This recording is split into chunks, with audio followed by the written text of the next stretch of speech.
Welcome back to the PLC Professor's video library. The PLC Professor presents How to Program a PLC, Volume 1, Part 0, or the Introduction. And this is supported by the Complete PLC Learn series and the PLCprofessor.com website, as well as the PLC Professor YouTube channel. We intend to produce several of these application videos, beginning with this one. Everyone is familiar with the idea of versions, so we'll just call this V1.0. It could be version 1.0, volume 1, part 0, whatever you like. However, we do need to, since this is an application video, we need to start with an application. And we're going to start with as simple an application as we can think of. The one that comes to mind is a garage door opener. Everybody can visualize a garage door opener. However, if you're from a part of the world where you don't use garage doors, you have gates, then instead of running a garage door up and down vertically with electric motor, you could run a gate horizontally back and forth.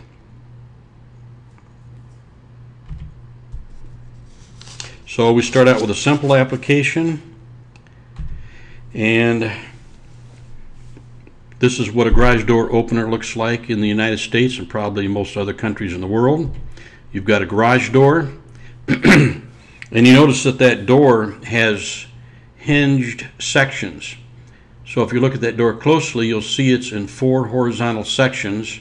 If you look real close, you can see the hinges.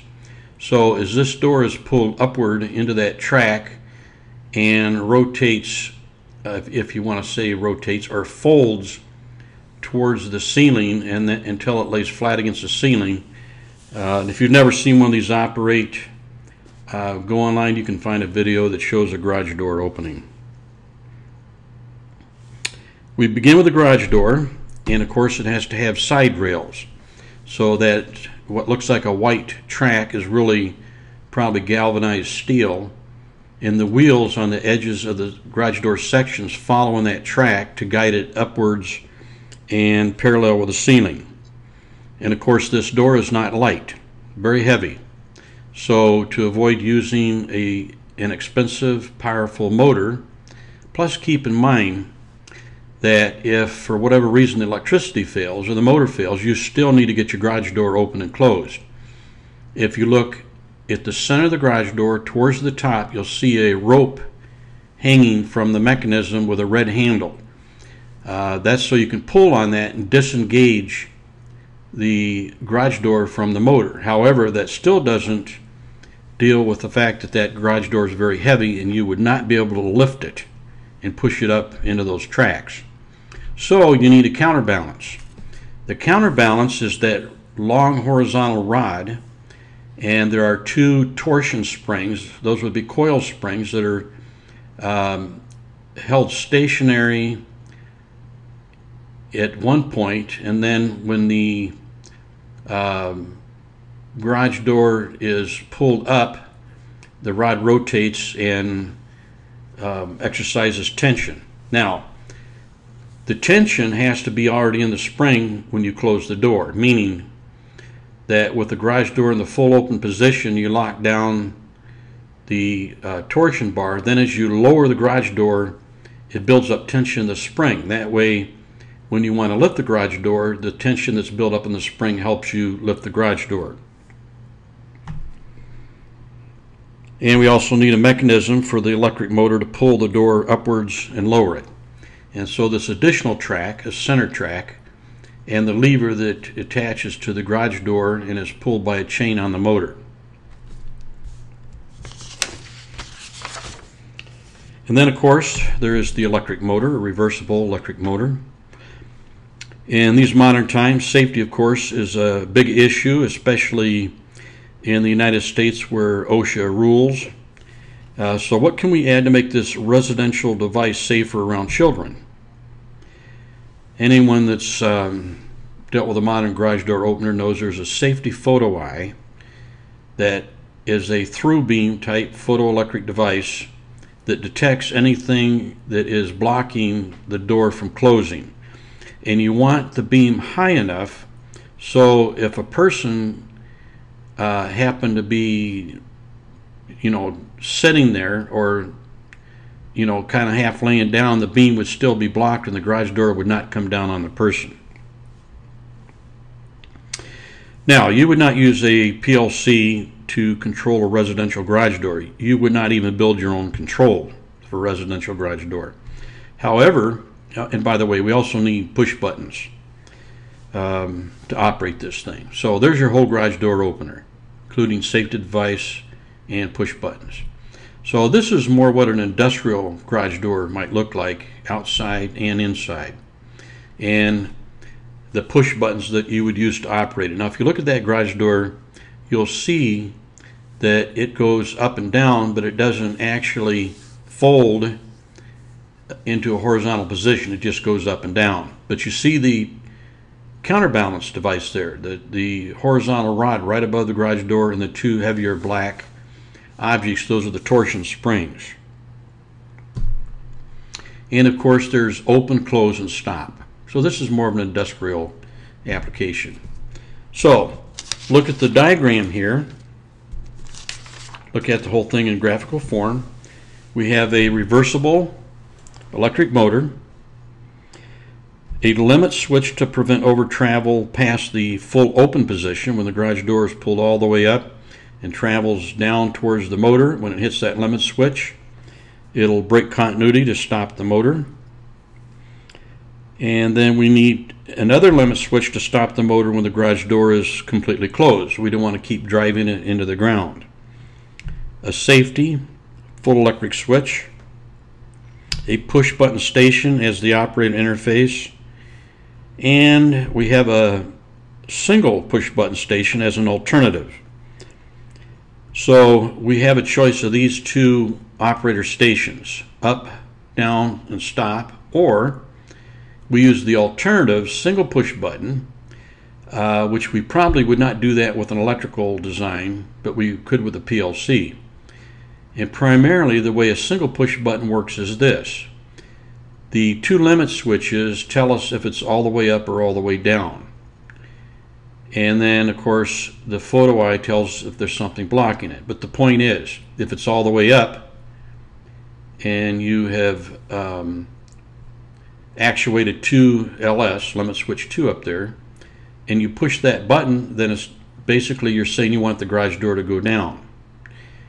If the garage door is on its way down or up, and neither limit switch is actuated, and you push the button, it assumes you want to stop.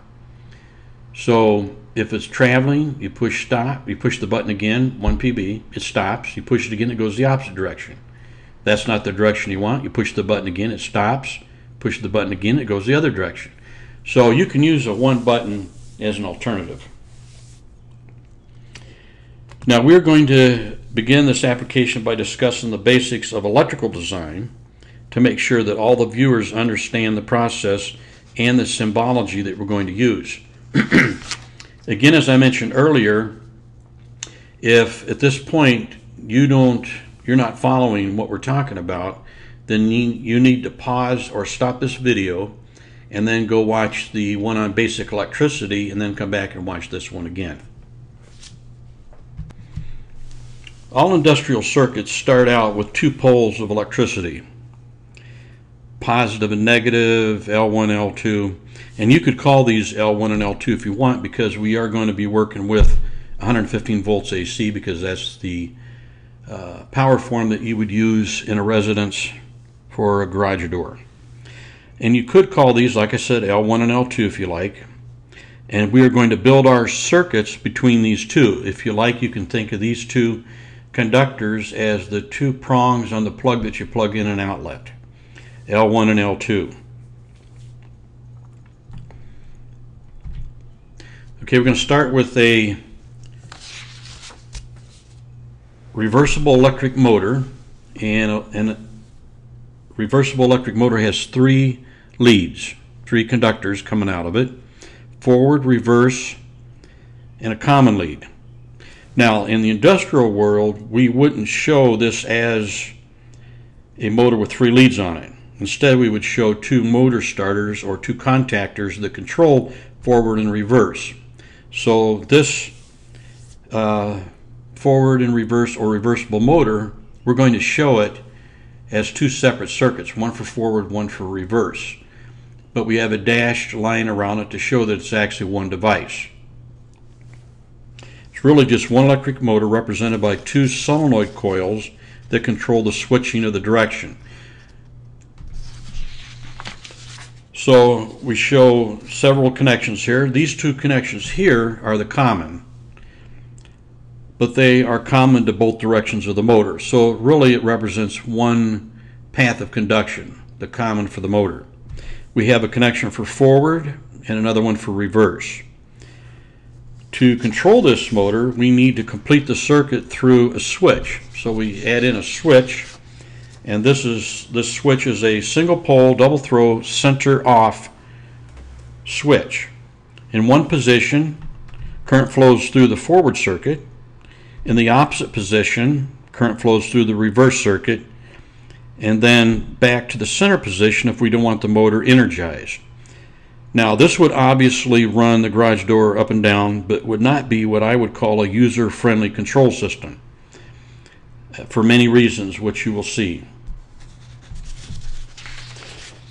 This arrangement is actually worse, but at least we're going in the right direction. This is worse because the motor is always running in one direction or the other. If you look right now, the relay is de-energized, so the normally closed contact passes current flow from the pole on the left through the motor to the pole on the right. If you close the switch, contact relay, CR, energizes, it opens the normally closed and closes the normally open, and now the motor's going the forward direction. So no matter what you did with this switch, it's going to be going up or down. So that's not going to work. So we add a momentary push button into the circuit, and the other switch, not the momentary push button, but the other switch becomes a direction selector, and the push button actually initiates the door motion. This arrangement allows us to select a direction, and for this reason we call it a selector switch. How else might we accomplish the same level of control other than what we have here? Remember that if the switch is open and you push the button, it goes reverse. If the switch is closed, you push the button, it goes forward. How else might we do this? Well, we could have a separate push button for each direction. One for forward, one for reverse. But what happens if you push both buttons simultaneously, which some people are bound to do just for grins or kids doing fooling around? Well, if you push both buttons simultaneously, you feed power to both sides of the motor, but the motor is stalled because the 2 directions are fighting each other, and you tend to let the smoke out of the motor. And once you let the smoke out, it's impossible to get the smoke back in. In other words, you're going to burn the motor up or damage the motor. So how might we modify the push buttons to prevent this from happening? We use interlocking push buttons. Now there's only 2 push buttons there, but each push button has 2 sets of contacts. Each has a normally open and a normally closed. Right now, the first switch, the upper contact is open, the lower is closed, and just the opposite on the second one. So if you were to push both buttons together, then both circuits would still be open. But if you push just one, then you'll go forward, or just the other, you go reverse. If you don't push any, you don't get anything. So these are interlocking push buttons. So by pushing one, you're disabling the other from doing anything. Now, again, this would work, but you would have to stand there and hold the button to get the motor to run the garage door all the way up or all the way down. So now we go to something called seal-in logic. Okay, with seal-in logic, the idea is you push a button and a relay energizes, then one of the relay's contacts bypasses the push button, so you can let go of the push button, but the motor keeps on going.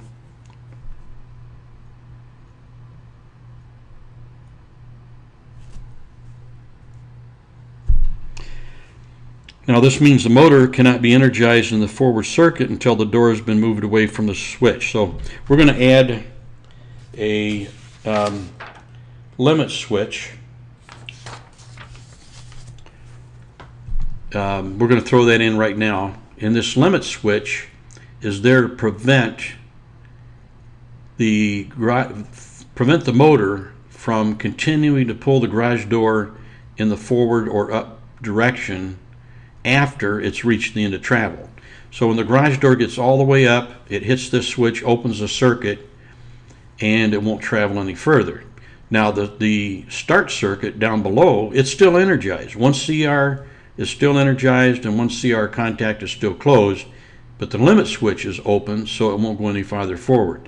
Now of course, it's all the way up. How are you going to get it down? But before we do that, let's go through this sequence again. You push the forward button, you energize one CR, the two normally open contacts for one CR, one of them provides current to the motor forward, the other bypasses the push button, so you can let go of the button and the motor will continue to run until it reaches the far up position. And this motor continues to run in the forward direction until one of two things occur. Either you press the stop button or it hits the limit switch. Either one will stop the motor. Keep in mind that if you hit the limit switch up above there, the motor stops running, but the circuit down below is still energized. You'd have to hit the stop button to de-energize that circuit. Duplicating the circuit for the reverse direction gives us a complete system. You know, up and down, forward, reverse. However, there are still many weaknesses in this design. And if you stop and think about it for a minute, you may see some of them. So if you want, you could pause the video here and think it through for a minute. And I'm going to keep on going, but if you pause it, when you come back, we'll be on to the next step. Okay. So here's what we have. The limit switches will prevent over travel by the motor, but you can still energize both sides of the motor simultaneously. If you look down below, if you push both the up button, that energizes one CR. Press the down button, that energizes two CR, and that energizes both sides of the motor. Now, if the motor is all the way down when you do that, it'll go up until it clears the limit switch, then there'll be power on both sides of the motor, and you'll probably burn the motor up. So what we're going to do is before we did interlocking push buttons, now we're going to use interlocking relay contacts. So notice that in the 1CR or up start circuit, we have a contact from 2CR, the down circuit. So if the down circuit is energized, then 2CR normally closed is open and you can't go up. Vice versa, if 1CR is energized, then the normally closed 1CR in the 2CR circuit is open and you can't energize 2CR. So instead of having interlocking push buttons, we have interlocking relay contacts. So you energize 1CR and it energizes the coil, energizes a contact, energizes the forward motor. Now I see I left out energizing the 1CR normally open in parallel with a push button. You just pretend it's there. But notice that the normally closed contact on the downside, it is now open, represented by blue or cold. So if you push the down button, you can't energize 2CR. Now, we don't want two stop buttons. See, we still got two stop buttons. So let's improve our circuit by making it one stop button. To do that, we just move it over into the head of the rung to make it a common condition, a common permissive for both relay circuits. So pushing that button will kill the power to 1CR or 2CR. It'll stop either up or down direction. There still remains a few more weaknesses in this design. We're going to leave it until later to actually discuss the changes. Now remember that we also mentioned a safety photo eye to stop the door if something is blocked.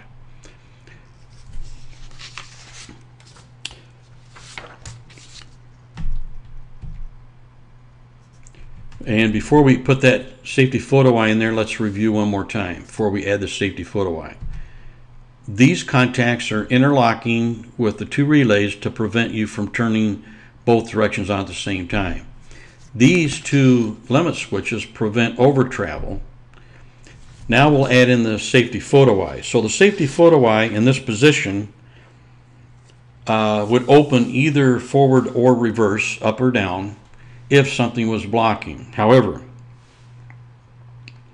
is this a good place to put the contacts? It will interrupt current flow to either side of the motor and motion will stop.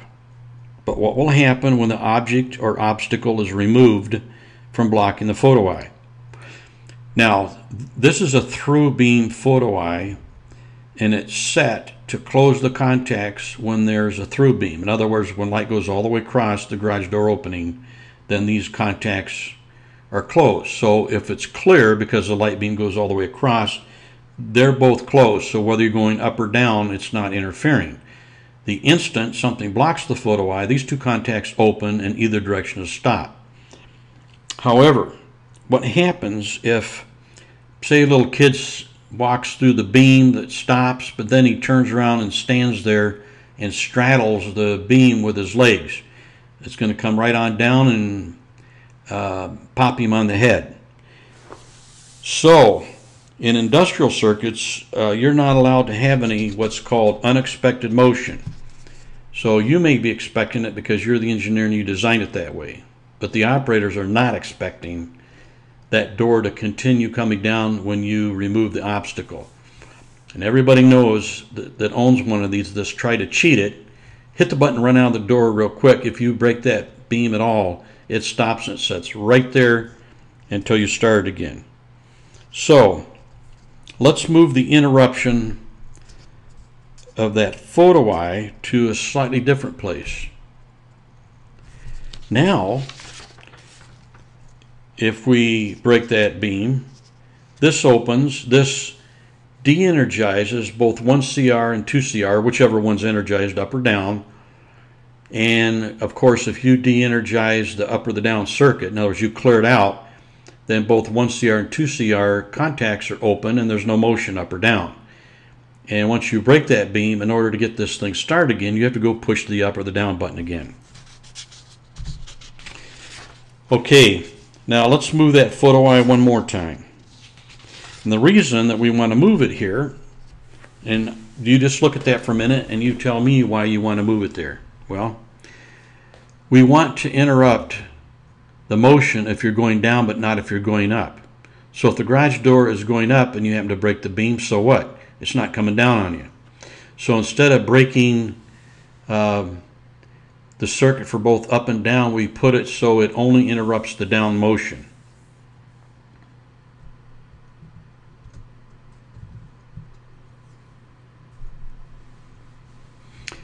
There's another issue here, and that is if we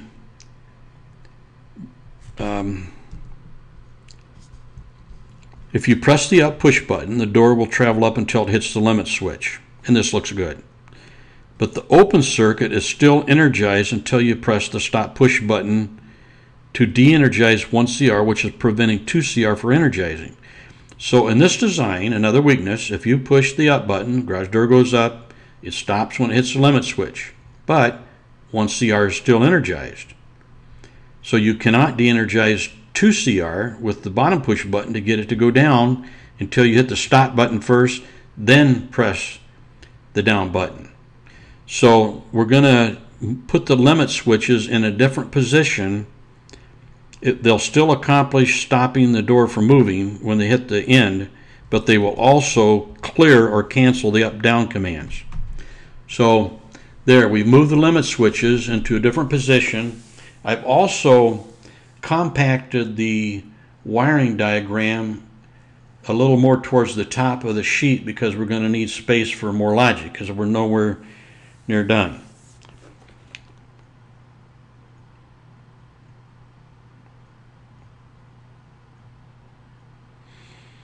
So the change we just made was we want the limit switches to do more than just interrupt the current to the motor. We need the limit switches to cancel the up-down commands. Okay, what is another feature of our system that we haven't mentioned yet in the wiring diagram? That is the garage illumination. In other words, the light that comes on when you press the up or down button and stays on for a delay until you have time to get out of the garage or get in the house or whatever you want to do. So we're going to need a timer to create a delay. We're going to need an off delay timer, which I've added in here. The timer is initiated by either the up or down circuit and remains on for a programmed delay after both 1CR and 2CR are de-energized. So in other words, if you energize 1CR or 2CR, that will trigger 1T, the timer. And the contact 1T associated with timer 1T will turn on the light. And the light will stay on as long as the garage door is going up or down. Once the garage door is done going up or down, then 1CR and 2CR are both off. Both those contacts are open. And the timer no longer has a trigger, but because it has an off delay, the timer will hold its contact 1T closed for that delay period. And that keeps the light in the garage on long enough for you to get out of there.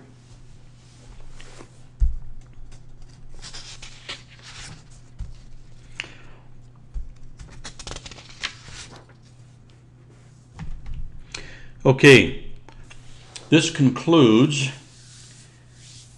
how to program a PLC Volume 1, Part 0, or the introduction. So we've gone over the electrical design of this application, and the next thing we want to do is go back and do the same thing but do it with a PLC. So thank you for watching. Go to the playlist or your disc, whichever you have, and continue with Volume 1, Part 1. Thank you.